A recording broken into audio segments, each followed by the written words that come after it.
La mirada displicente de algunos analistas respecto a la tesis de Informe McBride que propugnaban un nuevo orden mundial de la información y la comunicación, o respecto a la teoría de la dependencia económica y comunicativa, no hace justicia a lo que significaron ni a lo que significan hoy. En la época de la globalización y de la identidad, algunas prometedoras líneas de trabajo de política, cultural y comunicativa. Lo propuesto tuvo un gran valor educativo, su pretensión de eliminar los desequilibrios de la información, la reclamación del derecho de la colectividad es particular en los flujos comunicativos o la restricción de los efectos de los monopolios de la información, la reclamación del derecho de las colectividades a participar, la defensa simultánea de un libre pero equilibrado flujo de la información y de los programas, así como la pluralidad de fuentes, la apuesta por la libertad general y de la profesión periodística. Pero para informar desde la libertad de prensa y necesidad de desarrollo, de infraestructura y de la industria culturales propias en los países en vía de desarrollo, al respecto a la identidad cultural de cada pueblo y su derecho a informar desde sus propios parámetros. Y esa era la propuesta de la Comisión McBride y que fueron ratificadas en la Conferencia General de la UNESCO de 1980 en Belgrado.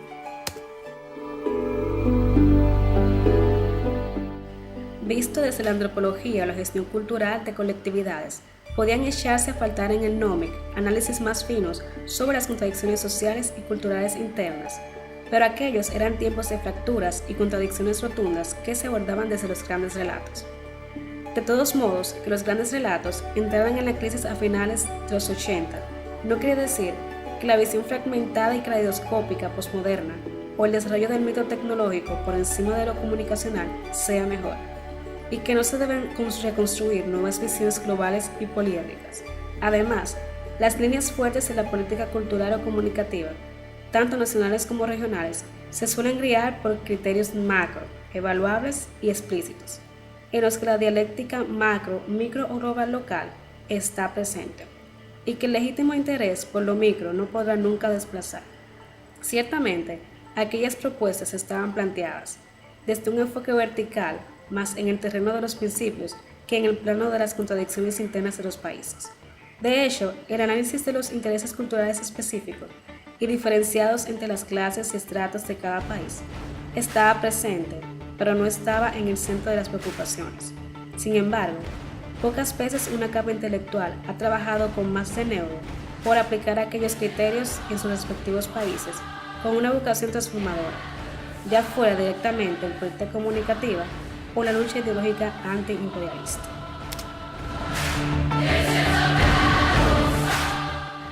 Ciertamente no son las ideas las que mueven el mundo, pero en todo caso fue magnífico que las derivadas de la teoría de la dependencia escalaran incluso en las instituciones internacionales como la UNESCO.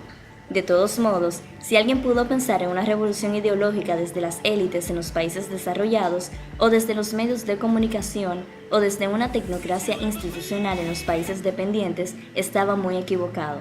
El NOMIC no definía un mundo ficticio. Pueden ser más ficticias algunas doctrinas postmodernas que se quedan en los detalles, obviando las temáticas centrales. Ni cabe endosarle una responsabilidad que atañe a las derrotas sufridas por las clases populares de las sociedades a las que acompañaron en su pugna por hacer otro mundo. Los 60 y 70 eran una época de cambio en la que los agentes organizados eran conscientes de su capacidad transformadora. Reducirlo todo a un puro choque de bloques es tan falso como sostener que hoy vivimos fundamentalmente en una lucha de civilizaciones. Paralelo a aquel choque, se producían conflictos estructurales y políticos diversos, entre fuerzas de progreso, imperios u oligarquías en la periferia, revoluciones y contrarrevoluciones, entre modelos de sociedad y políticos en el corazón de los países centrales capitalistas. El flujo desigual de programas de televisión, audiovisual y noticias se ha ampliado a escala internacional,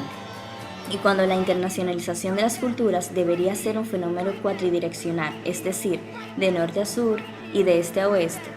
Por último, las tesis actuales en torno a la excepción cultural y a la diversidad tienen sus anclajes en aquellas doctrinas de las que son también una derivación natural aplicada a espacios societarios y concretos.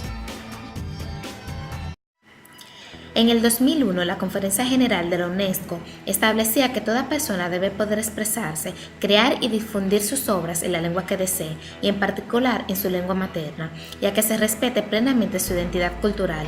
y debe poder participar en la vida cultural que elija y ejercer sus propias prácticas culturales dentro de los límites que imponen el respeto de los derechos humanos y de las libertades fundamentales. Los bienes y servicios culturales son portadores de identidad y de valores, y no deben ser tratados como cualquier mercancía, como hoy pretende la Organización Mundial del Comercio.